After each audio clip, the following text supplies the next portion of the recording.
Okay, we are going to be starting the fourth chapter. If you want to open up your books to page 212, I'm going to go through what we're going to be doing today. We're going to talk about scatter plots. And what a scatter plot is, it's just ordered pairs you're going to be graphing, and they can either be in a linear pattern or they might just literally be scattered everywhere, and you're just going to be asking questions about your scatter plot. So if you take a look, what they're going to do is they've taken these ordered pairs up here and they've graphed them on the paper down here. And just like we've done before, you need to make sure that you label both of your axes in your graph. And the question here is, can't you use the scatter plot to determine whether there's a relationship between the two sets of data points up here? So basically, is there kind of a pattern going on? And yes, there is.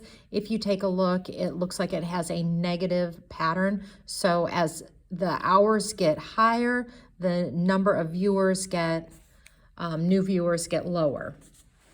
All right, so that's kind of what that is going to be used for. Okay, so let's go down to the triad at the bottom of this page. It looks like here's the years and the number of entries. So if you're 10 years old, you had 8 entries. At 11, they had 8. At 12, they had 9, etc. So they are collecting the data. These are subscribers who enter the concert giveaway. The point, all it says is here, the point that represents the data in the fourth column, so you come over here, 1, 2, 3, 4, would be the coordinates 13, 9. So of the 13-year-olds, 9 of them entered. Okay, going up to the top of page 213, we're going to talk about a few of the terms here that are highlighted. A positive association means that it is increasing from left to right. Negative means it would be decreasing from left to right. A cluster is a group of points that lie closely together, like maybe this might be a cluster, this little thing is a cluster. A gap is an area which contains no data, so like right here, there is a gap in between this one. And then you have outliers, and outliers one that is not up with the rest of the data points, and generally outliers are thrown out if you have that in a set of data. So, and keep in mind that there are not always clusters, there's not always gaps, and there's not always outliers in every set of data. Okay, so if you take a look at this right here, this scatter plot does not have any positive or negative association.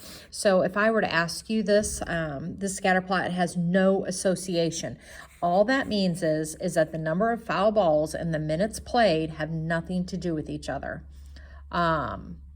So like if you played, 7 minutes in a game and you hit 1 foul ball, or did you play 16 minutes in a game and you hit, 1 foul ball? So the number of foul balls that were hit has nothing to do with the amount of minutes you played. So what you're trying to do is decide, do the two things have something in common? So like an example might be, does your math grade have any effect on maybe your science grade? Technically no, but it is proven that kids who are generally good in math are good in science and vice versa. So if I were to gather all the students' grades in math and science and I plotted them on a scatter plot, what would probably happen is you would see a positive trending line, which just means they are associated with each other. Let me think, what else might be? Like something that would have no association on each other would be maybe the month you were born and how tall you are. They have nothing to do with each other, so it would have no association. It's not like if you were born in a winter month, you're going to be shorter or taller than anybody else. Okay, so let's go down to the triad at the bottom of this page, and it says Avery tracks the number of minutes a player plays and the number of points he has scored. Describe the association between the two data sets and tell whether these what association it suggests. So they planted this. This is a positive association. It kind of trends upward. You have gaps in here, you have some clusters going on in here as well, but basically the more minutes you play, the more points you're going to probably score just because you are in the game longer. All right, so on 214 at the top of that page, it goes through and kind of summarizes what we're talking about here, and it tells you where a cluster might be, but that's a positive association because it's increasing from left to right. This is a negative association because it's decreasing left to right. Here's an outlier with a gap in between. This one has no association because those two things would have nothing to do with each other. Okay. I'm also going to go on to page 217, and we're going to talk about something called the line of best fit. So you're going to have a scatter plot drawn, and you're going to draw in a line of best fit. And what a line of best fit is, it's called a trend line as well. It doesn't necessarily pass through points, but it passes evenly through the points, so the amount of distance from the ones above that line and the ones below that line are pretty much accurate. Now, where you draw the trend line and I draw the trend line might be in two different spots, but they should be pretty similar. Like for an example, you know, if I decide to draw my trend line, you know, running like this, it's not necessarily wrong, but you should never see one drawn like up here, because obviously most of the dots, the data points down here are beneath it. You don't want that. You want equal amount above and below and evenly spaced out. Never draw it like through this way. You're not going to see that. So some of the questions would be, you know, you're going to see a line A. Let's do the one they have as a line B. Here's a line C. Here's a line D. Which of the points A, B, C, or D, which line is your line of best fit or your best trend line?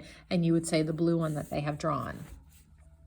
Okay, so we're going to come down here, and all you're going to do is sketch a trend line through here.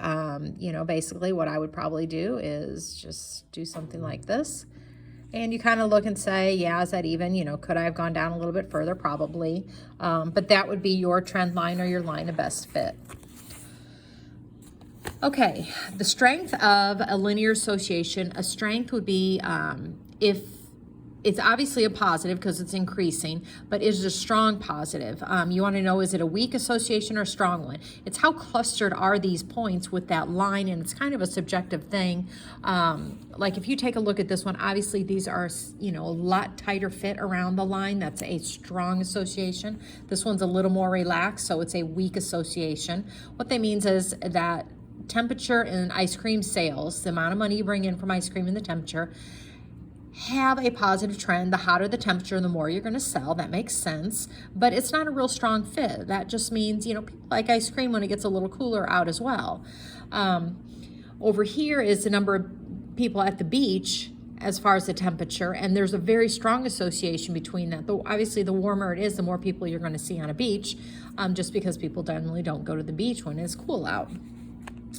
Okay, down here, you're going to just recognize nonlinear associations. If you take a look at this one, you know, obviously this is nonlinear. It's more of a curved shape. Remember, linear is a straight line. This is nonlinear. Still an association, but it's just a nonlinear association. All right, so down here it says for each scatter plot, identify the association between the data and if there is not any. So this one's a positive association. This one has an association, but it's nonlinear. And this one has no association at all. All right, I will be posting the homework on Google Classroom, and let me know if you have any questions.